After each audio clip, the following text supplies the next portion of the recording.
Hi, my name is Garrett. I'm the COO and co-founder of Microgreen Manager, and today I'm going to show you how to create an account, and then I'll give you a brief orientation to the software. We're on the main page here. If we hit sign up for free, it'll ask us to enter some basic information. We're going to use my farm email, create a password. Oh, got to enter it fully. I'm going to create a password real quick. Repeat that process, and we'll sign up. Of course, you can always sign in if you already have an account, or you can visit our privacy policy and terms of service page. And just like that, we are logged into our new account. Once you're signed into your new account, you will also get a verification email. So go over to your email inbox and verify the email that you used to create the account, and then you'll be all set. Now that we're in the software, on the app dropdown, we'll see we have dashboard, which is where we are now.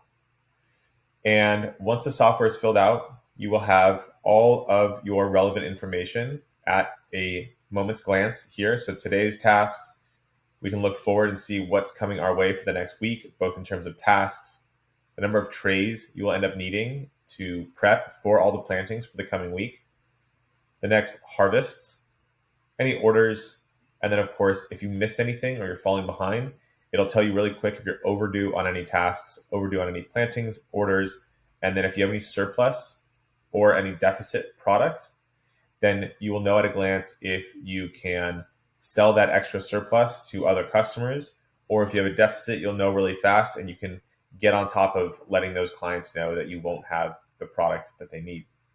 So that's the main dashboard here. Next, we're going to go to crops. And there will be an individual video on each of these tabs and all the functionality. But for now, I'll go over each one really quick. Crops is where you will put in all of your specific crop information, such as average yield, grow time, and anything else.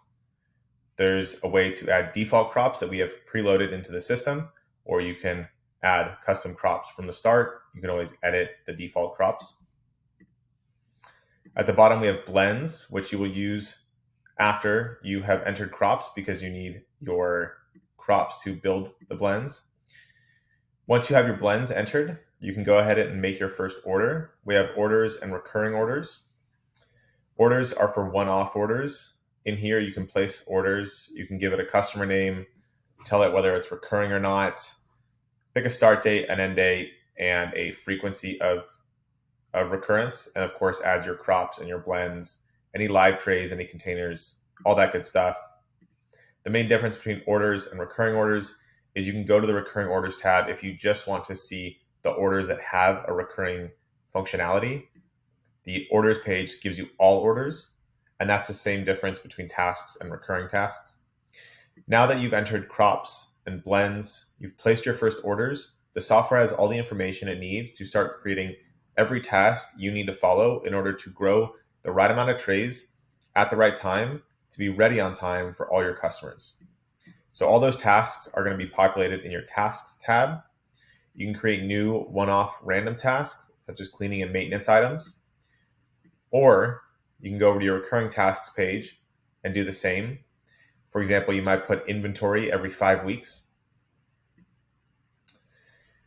And then last, we have our harvest page. And this is where all that information will come together for a given harvest day. It'll have your total tray count, it'll have the harvest date, it'll have your pack list, and then exactly the kind of quantity you can expect from each of your varieties, the amount of surplus and deficit you might have with a certain variety or blend, and then exactly how to harvest and package them for your containers and live trays to meet all of your client orders.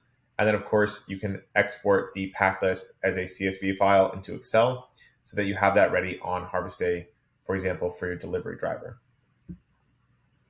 And that is a brief overview of the software. Down at the bottom, you can always ask questions or post photos and feedback on our Facebook page, on our Instagram. You can go to YouTube to watch more of these videos, and our frequently asked question page for any quick answers to common questions you might have.